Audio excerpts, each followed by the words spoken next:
At the dinner party, my husband called me a maid, so I exposed his affair with his boss. I knew something was wrong the moment Jason squeezed my hand too hard in the car. "Smile tonight," he said, forcing a laugh. "This dinner is important." Important.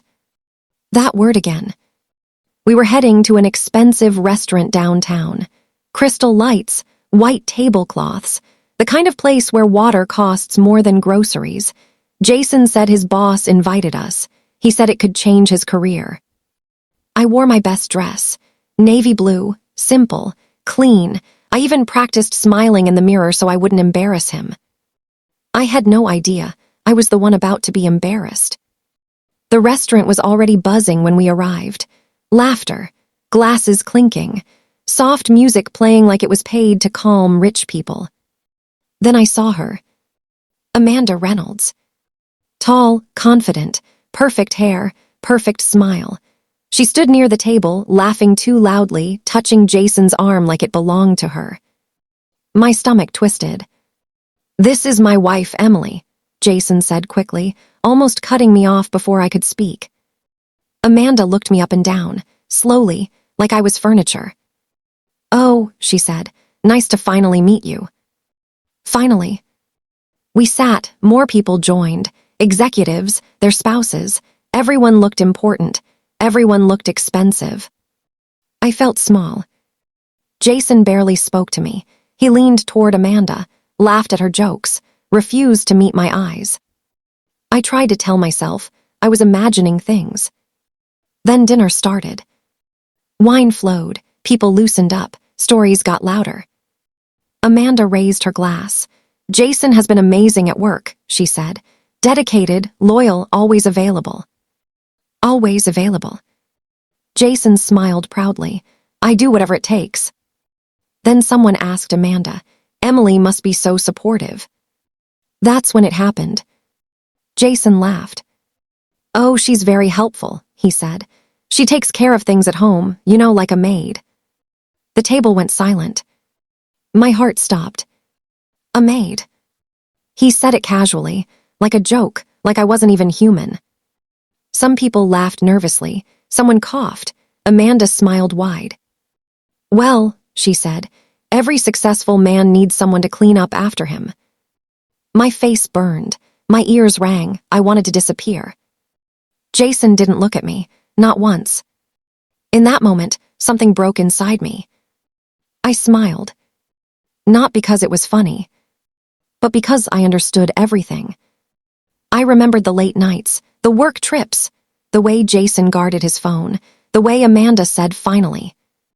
I wasn't his wife at that table. I was the cover. I took a sip of water, slowly, calmly. Then I spoke. "Well," I said softly, "if I'm the maid, I must be very good at cleaning up secrets." Jason froze. Amanda's smile twitched. The table leaned in. Jason cleared his throat. "Emily, maybe."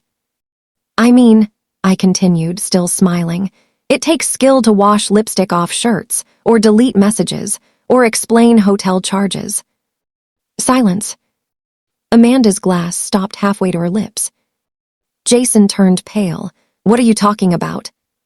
I looked straight at Amanda. "The blue dress you wore in Chicago," I said. "It's beautiful. Jason said it was a conference." Gasps around the table. Amanda laughed sharply. "This is inappropriate."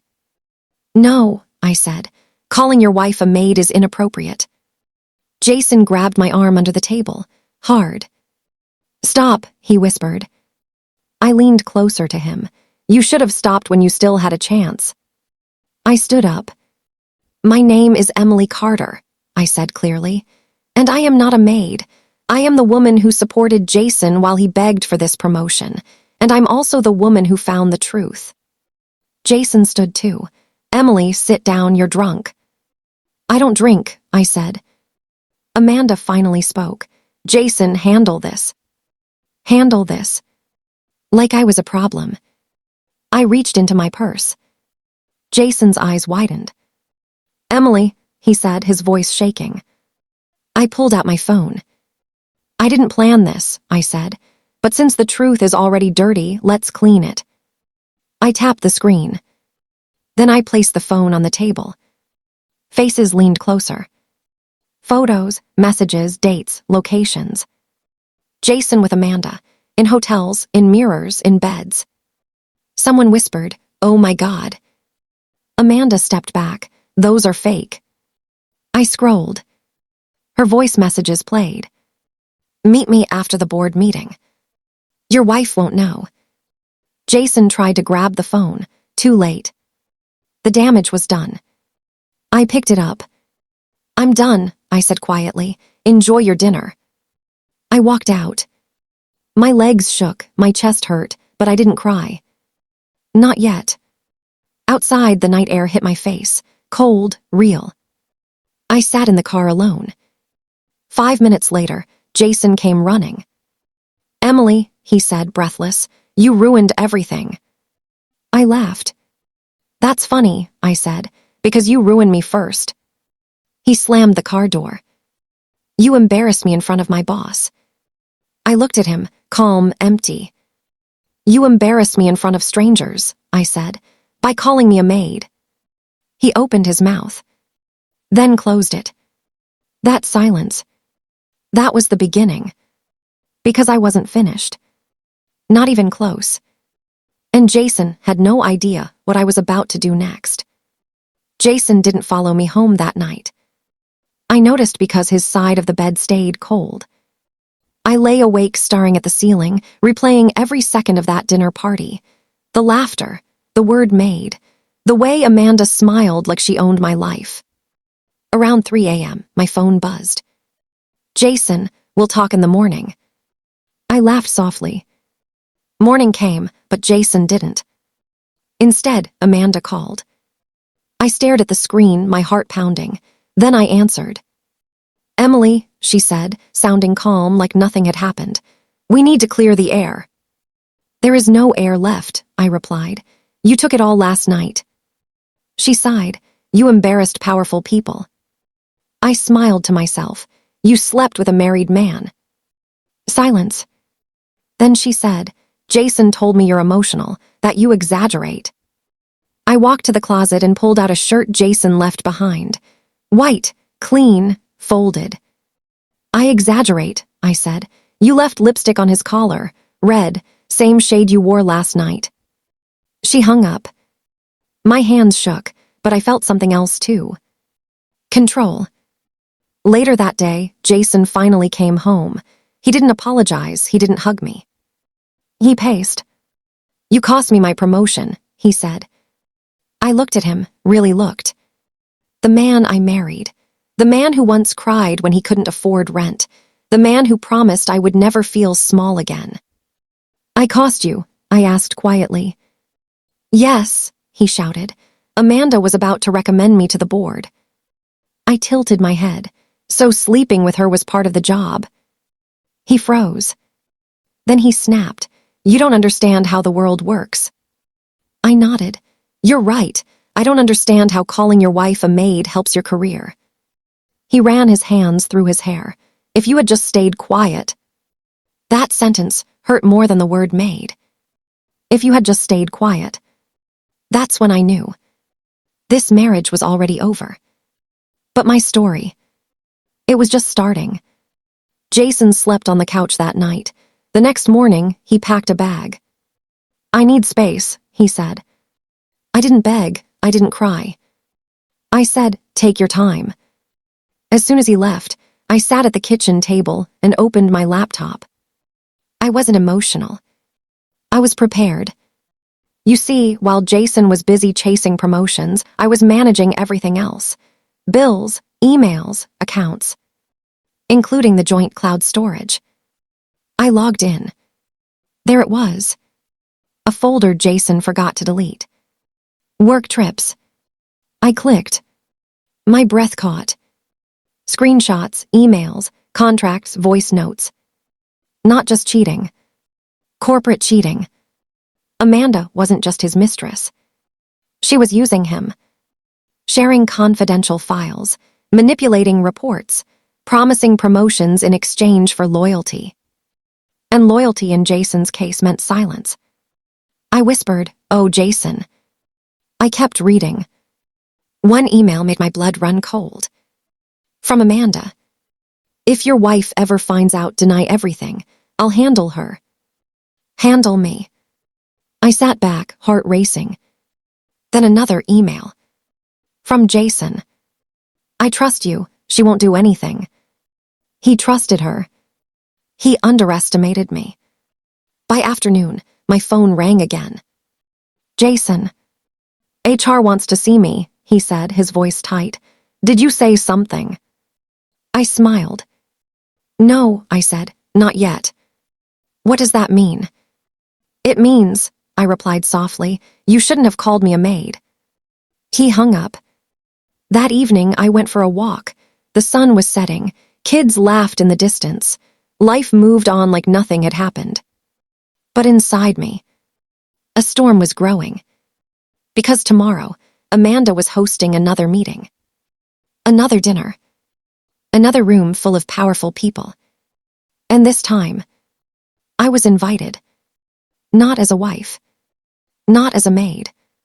But as a woman with the truth. And I hadn't even decided yet how much of it I was going to reveal. Not yet. The invitation came by email. No greeting, no apology. Just a time, a place, and a warning hidden between the lines. Attendance is encouraged. Encouraged. I stared at the screen and laughed. Jason called 5 minutes later. "You're not going," he said. "I was invited," I replied. "Emily, please," his voice dropped. "This is serious." "So is being called a maid in public," I said. Silence. Then he said something that made my hands shake. "Amanda says if you show up, things will get ugly." I smiled. They already are. I hung up. That night I couldn't sleep. I kept hearing voices from the dinner party. Laughter, clinking glasses, that word. Maid. I stood in front of the mirror and practiced my calm face. The one that doesn't shake. The one that scares people because it means I've already decided. The next evening, I walked into the hotel conference hall alone. Heads turned. Whispers followed. I wore a simple black dress.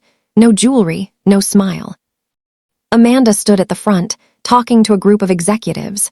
She froze when she saw me. Jason wasn't there yet. Good. Amanda excused herself and walked toward me, heels clicking like warning shots. "What are you doing here?" she hissed. "I was encouraged to attend," I said sweetly. "This is not appropriate." I leaned in. "Neither is sleeping with married employees." Her face hardened. "You think you're smart." "I know I'm prepared." She glanced around. "You don't want to do this."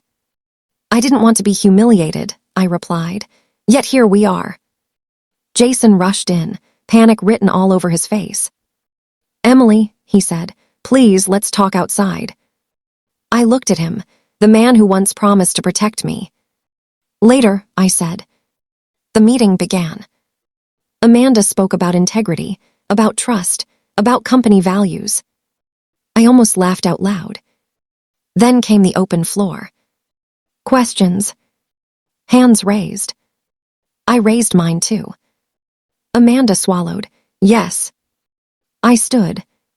"My name is Emily Carter," I said. "I'm Jason Miller's wife." Gasps. Jason whispered, "Stop." I continued.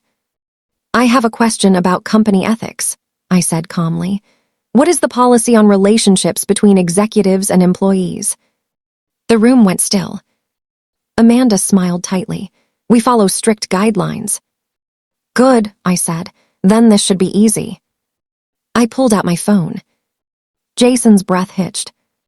"I have documented evidence of a relationship between you and my husband," I said, "including messages sent during work hours and files exchanged outside proper channels." Amanda's smile cracked. "This meeting is adjourned," she snapped. A man at the back stood up. "No, it's not." Board member. Powerful. He looked at me. "Please continue." Amanda's face drained of color. Jason reached for me. I stepped away. I was called a maid at a dinner party, I said, but tonight I'm here as a witness. I didn't show everything. Not yet. I showed just enough. The room buzzed. Questions flew. Amanda tried to regain control, but it was gone. Security stepped closer. The board member nodded at me. Thank you for bringing this to our attention. I sat down. My legs felt weak. My heart pounded. Jason looked at me like he didn't recognize me. Maybe he didn't. After the meeting, chaos exploded. Phones rang. Voices rose. Amanda disappeared into a side room with 2 executives. Jason grabbed my arm. You destroyed us. I looked at his hand on my wrist. Let go, I said quietly. He did. I didn't destroy anything, I continued. I revealed it. Tears filled his eyes. What do you want? I thought of the years I stayed quiet, the nights I waited, the way he laughed when he hurt me. I want the truth, I said, and I want my life back. He sank into a chair. I walked out again. This time, my phone exploded with notifications. Messages, unknown numbers. One message stood out.